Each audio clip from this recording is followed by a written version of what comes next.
नमस्ते दोस्तों। आज हम बात करेंगे बेटी के बहकते कदम, सत्य घटना। देख प्रिया, तू ऐसा वैसा कुछ करने की सोचना भी मत।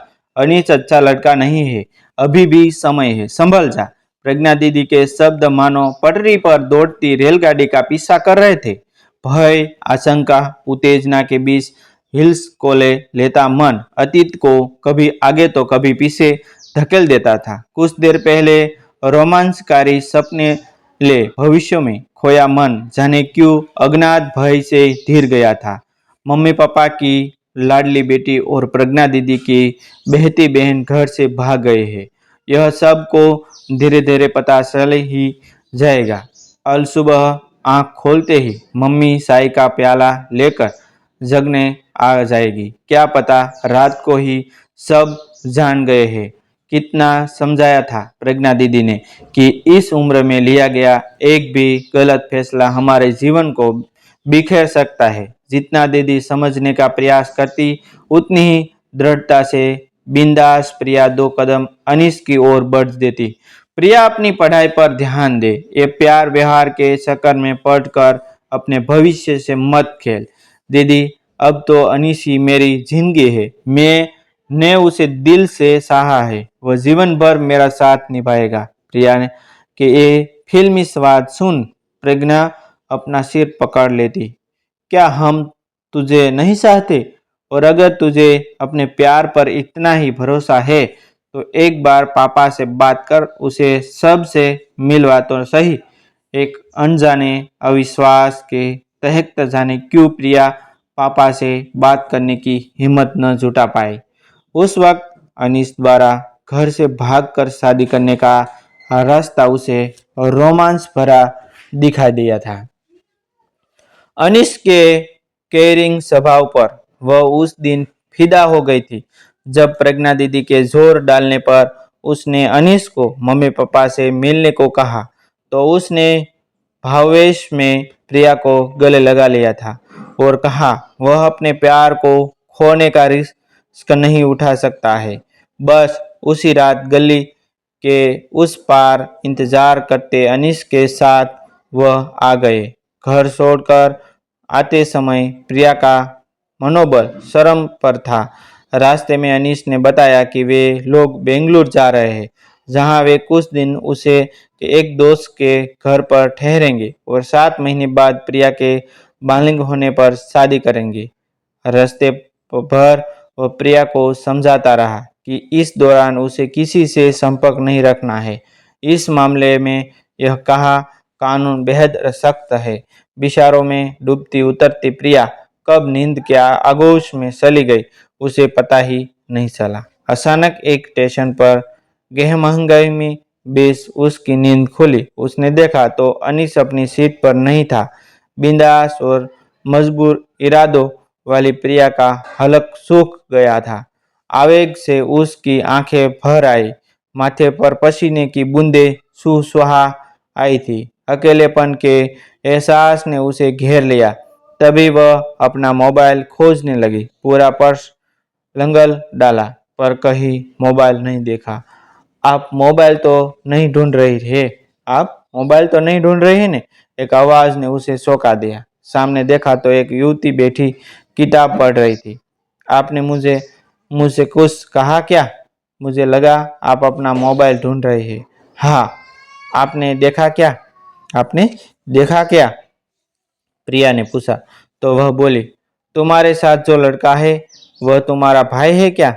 उसका प्रश्न प्रिया को रुचिकर नहीं लगा।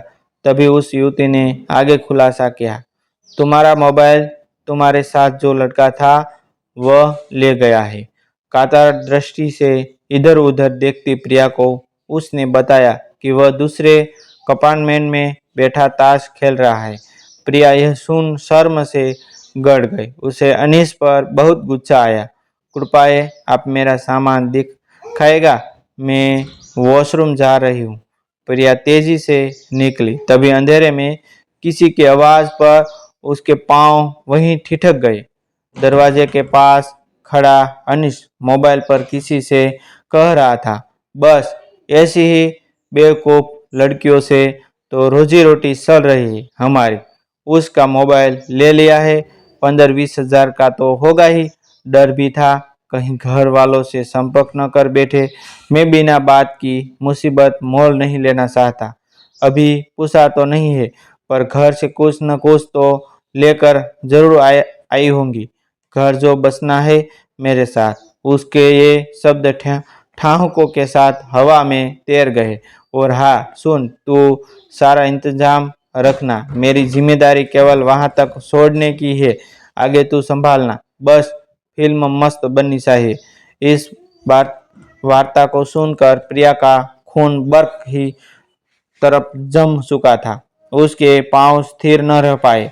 वह गिरने वाली थी कि किसी ने उसे संभाला। वह कैसे अपनी सीट तक आई उसे पता ही नहीं चला। 2 घूंट पानी पीने के बावजूद क्षण बाद उसने आंखें खोली तो अपने कंपार्टमेंट में बैठी युवती का सिर पर सिर चेहरा देखा। तुम ठीक तो हो ने? उसने जैसे ही पूछा, प्रिया की आंखों से आंसुधारा बहने लगी। उस युवती ने अपने साथ आए शख्स को बाहर भेज दिया और कुपे को अंदर से बंद कर दिया। क्या हुआ? साथ आया लड़का? बॉयफ्रेंड है ना तुम्हारा? उस युवती की बात सुनकर प्रिया फक फक पड़ी। देखो, वह लड़का ठीक नहीं है, ये शायद तुम्हें भी पता चल गया होगा। मैं जानती हूँ कि तुम दोनों घर से भाग कर आए होंगे। प्रिया ने आश्चर्य और चकित नजरों से उसे देखा तो वह बोली, मेरा नाम शरण्या है। तुम मुझ पर भरोसा कर सकती हो। वैसे तुम्हारे पास और कोई सहारा भी नहीं है। युवती की बातों में सच्चाई थी। वैसे भी अनीस का जो विभत्स चेहरा वह अभी भी देखकर आई थी, उसे देखकर तो उसकी रूह कांप उठी थी। देखो, जो गलत कदम तुमने उठाया है ना, जिन कांटों में तुम उलझी हो, उससे निकलने के लिए तुम्हें साहस जुटाना पड़ेगा। शरण्या की बातों का प्रभाव प्रिया पर पड़ा। कुछ देर में ही वह संभल गई। प्रिया नाम है न तुम्हारा? अपने पापा का नंबर दो मुझे, उसने अधिकार से कहा। तो प्रिया ने पापा का नंबर बता दिया। वह युवती बात करने के लिए बाहर चली गई। अब तक प्रिया स्थिति का सामना करने को तैयार हो गई थी। कुछ देर में वह वापस आई और बोली, मैंने तुम्हारे पापा से बात कर ली है। वह अगली फ्लाइट में बेंगलुरु पहुंच रहे हैं। अब तुम्हें क्या करना है, यह ध्यान से सुनो। वह प्रिया को कुछ बताते हुए अपने साथ आई युवक से बोली, मैडम के साथ जो व्यक्ति आया है उसे बताओ कि ये उसे बुला रही है। और हाँ अर्जुन, कुछ देर तुम बाहर ही रहना। अर्जुन, कुछ देर तुम बाहर ही रहना। कुछ देर बाद ही अनीस आ गया तो प्रिया उससे शिकायती लहज में बोली, तुम कहाँ चले गए थे अनीस? मैं कितना डर गई थी, मालूम है तुम्हें? अनीस उसकी बात सुनकर तुरंत बोला, मैं तुम्हें छोड़कर भले कहाँ जाऊंगा। प्रिया ने कुपे की लाइट जला दी। उसे कुछ देर पहले जिस अनीस की आंखों में प्यार का समुद्र नजर आ रहा था न, अब उनमें मक्कारी दिखाई दे रही थी। अब वह अपनी खुली आंखों से देख रही थी कि किस तरह सतर्कतापूर्वक अनीस इधर उधर देख रहा था। तभी प्यार से प्रिया ने उसे कहा, मैं तुम्हें एक खुशखबरी देना चाहती हूँ। क्या? पोषक का सा वहां बोला तो प्रिया ने कहा, जानते हो पापा हमारी शादी के लिए राजी हो गए और वे भी बेंगलुरु पहुंच रहे। प्रिया के इस खुलासे से अनुष्का का तो रंग ही उठ गया। वह अचानक बिफर गया। बेवकूफ लड़की, मैंने मना किया था ना कि कहीं फोन मत करना। तभी मानो उसे कुछ याद आया। वो न चाहते हुए भी उसके मुंह से निकला, तुम्हारा मोबाइल तो मैं जानती हूँ, वह तो तुम्हारे पास है। इससे पहले कि अनीस कुछ और पूछता, प्रिया अपना आपा खो चुकी थी। उसका हाथ पूरे व्यंग से लहराया और अनीस के गाल पर तेज आवाज के साथ सन्नाटेदार साटा पड़ा। क्रोध और अपमान से उसका बदन कांप रहा था। अनीस का सारा खून निचोड़ गया था। शोर शराबे की आवाज बाहर तक चली गई थी। लोगों ने अंदर दुकान शुरू कर दिया था और इतनी देर में टीटिया भी आ गया। उसने पूछा कि क्या मजरा है, तो बड़े आत्मज्ञान से वह युवती उठकर आई और बोली, ये मेरी रिश्तेदार है। दरअसल यह हमारे साथ बैठा एक यात्री है। हमें लगता है कि इसने हमारा मोबाइल चुराया है। आप पुलिस बुलाए। अनिस के चेहरे की हवाएं उड़ने लगी थी। देखिए मैडम, यह फर्स्ट क्लास का डब्बा है। आप इसमें बैठे यात्री पर इस तरह का इल्जाम नहीं लगा सकती। टीटीए के बोलने पर अर्जुन बोला, मैं भी इनको यही समझा रहा हूँ कि पुलिस के झंझट में पड़ने से पहले खुद तलसी कर लो। इतना कहते ही उसने अनीस की जेब खंगलते हुए प्रिया का मोबाइल निकला ले आया। अनीस सब सकते थे में था, पास आए वो पलट गया जाएगा। उसने तो सपने में भी नहीं सोचा था। तुरंत फुरंत रेलवे के 2 पुलिस कांस्टेबल आए तो उस युवती ने अपना पहचान पत्र दिखाया। एसपी शरण्या पढ़कर दोनों ने उसे एक करार सैल्यूट बजाया तो टीटी सहित प्रिया भी असंभव में पड़ गई। टीटी हंस कर बोला, क्या बेटा चोरी भी की तो पुलिस वालों की? चोरी भी की तो पुलिस वालों की? एसपी शरण्या ने अर्जुन से कहा, इंस्पेक्टर अर्जुन, आप इसके साथ अगले स्टेशन पर उतर जाइए। मैं बताती हूँ आपको आगे क्या करना है। और हाँ, जरा इसे समझाना और खुद भी ध्यान रखना कि इस लड़की का नाम बीच में न आए। हंगामे के बीच अनीस को अगले स्टेशन पर उतर लिया गया। ट्रेन में सवार यात्री इस पर अपनी अपनी टिप्पणी देने में मशगूल थे। प्रिया माँ और शर्मिंदगी से भरी देर तक रोती रही। तभी शरण्या ने सांत्वना भरा हाथ उसकी पीठ पर फेरा तो वह शरण्या के गले लग गई और बोली, आपने मुझे बचा लिया। आपका यह एहसान मैं कभी नहीं भूलूंगी। मैं कभी नहीं बोलूंगी। उसकी बात पर शरण्या हंस पड़ी और बोली, कैसा नहीं बसाती तुम्हें? यह तो वही बात हुई कि एक डॉक्टर के सामने किसी ने खुद खुशी करने की कोशिश की। जान तो उसकी बचनी ही थी। यह मेरी पहली नियुक्ति है आईपीएस ऑफिसर के रूप में। तुमने तो मुझे शुरू में ही इतना बड़ा केस दिला दिया है। मैं तो तुम्हें देखकर ही समझ गई थी कि तुम घर से भाग कर आई हो। ट्रेन में चढ़ते वक्त तो तुम किसी दूसरी ही दुनिया में थी। किसी और का तुम्हें होश ही कहाँ था। अलबत्ता वह लड़का जरूरत से ज्यादा सतर्क था। दूसरों को ऑब्जर्व करना मेरी हॉबी है। उसे देखकर ही मैं समझ गई थी कि वह लड़का ठीक नहीं है। जब मैंने चुपके से उसे तुम्हारे पर्स से मोबाइल निकालते और पैसे चेक करते देखा तो मुझे बड़ा अजीब लगा। जब वह बाहर गया तो मैंने अर्जुन से बात करके उस पर नजर रखने को कहा। इसलिए जब तुम वॉशरूम गए तो तुम्हारे पीछे पीछे मैं भी आई थी। मुझे पता था कि कहीं कुछ गड़बड़ है, पर मेरी समझ में यह नहीं आ रहा था है कि तुम्हारे जैसी पढ़ी लिखी लड़की आज के ज़माने में ऐसी मूर्खता कैसे कर सकती है।